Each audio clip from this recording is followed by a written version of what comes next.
বর্তমান সময়ে কিন্তু আমরা যদি কেউ চাই যে 50 তলা 60 তলা বিল্ডিং করতে চাই, এটা কিন্তু সম্ভব। আমরা পারমিশন দিচ্ছি এবং আমি এসে বিভিন্ন ফোরামে আমি বলেছি যে আমি 100 তলা বিল্ডিং অনুমতি দিতে চাই।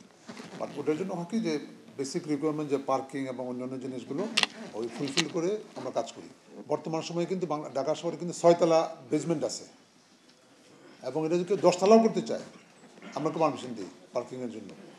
শুধু তাই না, এবং উপরে যেসব ফেসিলিটি নিয়ে করা উচিত এটা কিন্তু ওপেন।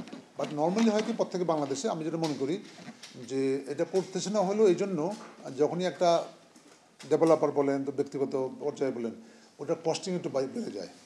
আর যত উপরে যাবেন আপনার যে আর্থকোয়েকের জিনিসটা দেখতে হবে, এই কস্টিং যখন বেশি দেখে তখন সে বলে ঠিক আছে আমি 10 তলা করে শেষ করে দিই। আর যদি মডার্ন করতে চাই আমাদের কিন্তু এখন সফটওয়্যার বলেন আমাদের মানে রাজুকের যে নীতিমালা এবং সিস্টেমে কিন্তু এনিথিং বিগার এবং বর্তমানে হাইয়েস্ট বিল্ডিং হলেও আমি খুঁজছিলাম 45 স্টোরি বিল্ডিং বর্তমানে একটা মানে হচ্ছে ইয়াতে মালিবাগের এখানে ওই যে ট্রপিক্যাল হোমস করতেছে। বাট কেউ যদি নিয়ে আসে আমাদের আমি ডেভেলপার কোম্পানির লোকেরা এসেছিলেন, আমি বলছি আপনারা 100 তলা বিল্ডিংয়ের ডিজাইন নিয়ে আসেন আমরা পাস করবো। এটা হলো একটা বিষয়। আর যেটা বললেন যে মালয়েশিয়ার কোম্পানি যেটা আসছিল এটা হলো এই কোম্পানিটা কেন পারে না এখানে 18 সালে তারা এগ্রিমেন্ট করেছিল। তারা আসলে একটা দেউলিয়া কোম্পানি বেসিক্যালি কন্ট্যাক্ট করার পরে দেখা গেছে যে তাদের অ্যাকাউন্টে $10,000 নাই। তো আমরা রাজুকের পক্ষে তখন তো বলা হয়েছিল যে আপনি অ্যাটলিস্ট $1 মিলিয়ন আপনার অ্যাকাউন্টে বাংলায় রাখেন, কাজ শুরু করেন।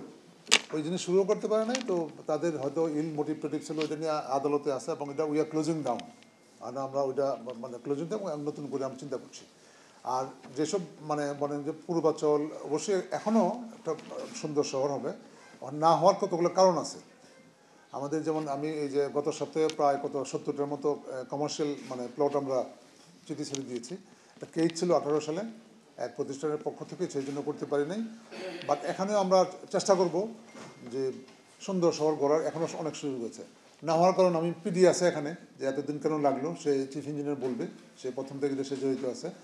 আর অন্যান্য যে জিনিসগুলো আছে এখন কিন্তু মোটামুটি প্ল্যান যেগুলো পাস হয় যে মডার্ন এবং আর যেগুলো অবৈধভাবে হচ্ছে আমি সবসময় বলি যে আপনি অবৈধ করতে পারেন।